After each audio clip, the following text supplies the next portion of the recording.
Hey, this is Brad from PTS, and we're at the new PTS Solution Lab. You'll see behind me we have a bunch of demos on chemical tracking and RFID retail tracking. And first off, let me invite all our customers to come out and visit us. We have all sorts of devices out here to try out different solutions with on Tracer Plus and the ClearStream software. Anyway, today we're doing a not so traditional review, more things you see on the internet.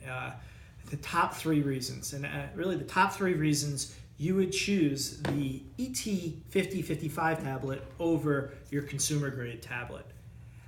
But before we get into those top 3 reasons, let's just talk a little bit about the evolution of the tablets or the ruggedized tablets at Zebra, formerly Motorola.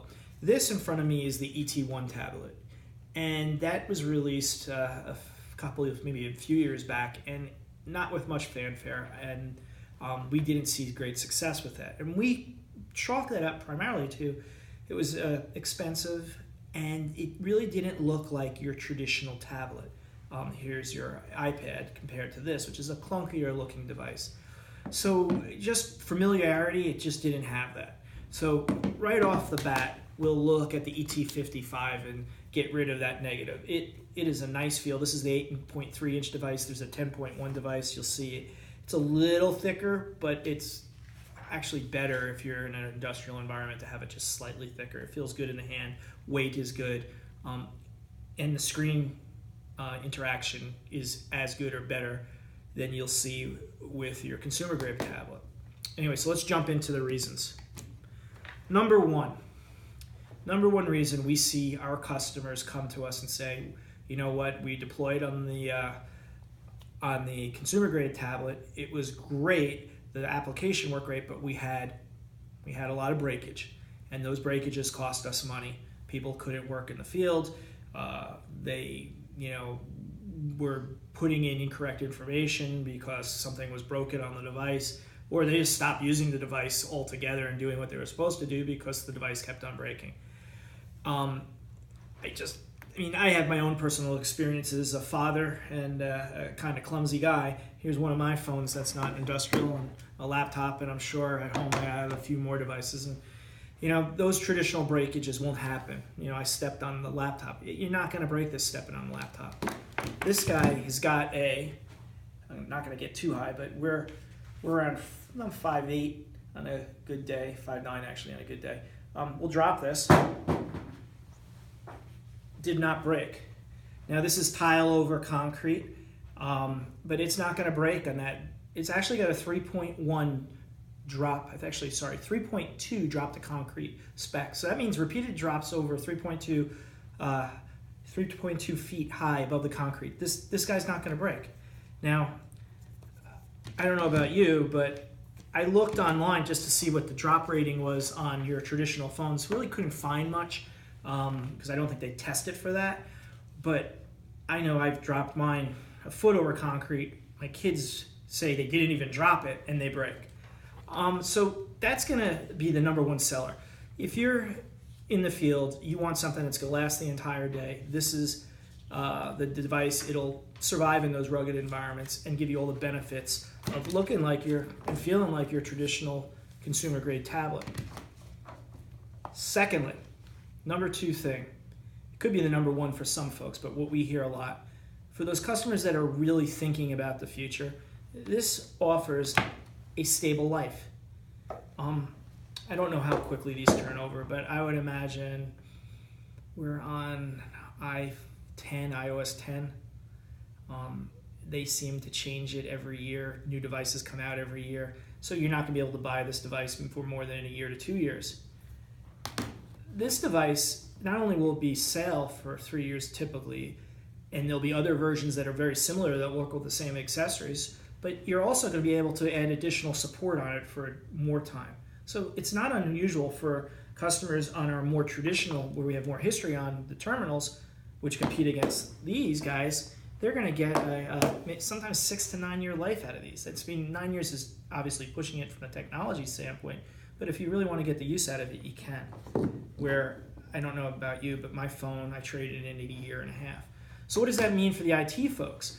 If you're constantly moving these out, that means you're constantly getting new accessories, you're getting new OS upgrades. The OS upgrades on these are controlled by your IT group. They're not necessarily controlled or not as easily controlled by your IT group if you have an IT group on your consumer grade phone, which presents a whole nother host of problems. So again, you can come back to this thing, buy it, get exactly what you purchased in the past, and use it, for at least 3 years, and then support those devices for another 3 to 6 years. Finally, the final item here, and people might think this is not what they've seen or haven't thought about, but we see it because we work in a lot of industrial environments that are outdoors in some hot places. Out in Arizona, it does get quite hot, and it's the operating temperature. These devices can operate effectively up to 92 degrees. That's what they're rated for. This guy is up to 120 degrees. So that means that this will start having glitches at around 95 degrees. So, hey, great inside the office, no problem. But if you're going to go work in the fields or in some sort of industrial setting without air conditioning, it might get into that 95 to 100 degree level. It might even be hotter than that. But more importantly than that, it's the storage temperature. These are treated like tools by mobile workers. It's not like their cell phone that they're going to put in their pocket and keep with them everywhere. These are going to be thrown around right on the front seat of the truck. Someone's going to go get lunch, they're going to come back to the truck, and it's going to be hot in that truck. The storage life, or the certified storage on this, is 140 degrees. That's what it's rated for. These guys, 120 degrees. For everybody we speak to, that is a big deal because cars get a lot hotter than 120 degrees, even in New York where we are in the summer. And that's going to reduce the life of this guy and possibly cause problems when someone goes to start it up. Batteries are going to get less effective and be impacted by that heat. Screens, you name it, there's going to be degradation on the device. So again, if you are working in an industrial environment, you're going to want to use something like this. Now there's a host of other reasons that set these apart. In a BYOD environment or short-term life cycle, these work really well, even a proof of concept. But if you have a critical task that you're doing, this is really where you want to fit in. And then it also is going to give you all these other accessories with it. So Zebra's put out a ton of accessories on this. You have the integrated barcode scanner, which we don't have on this. You have replaceable batteries in the field. You have NFC, so we have actually customers reading NFC tags with this device.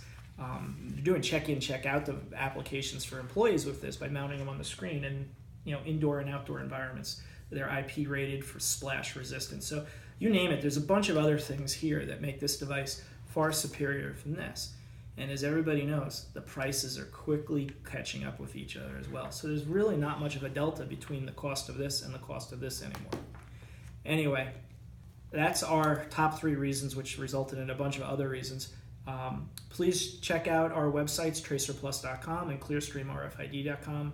Download our trials, put it on your consumer grade device. If you're going to do a critical application, talk to us or one of our partners about one of these rugged devices by Zebra. Thanks a lot.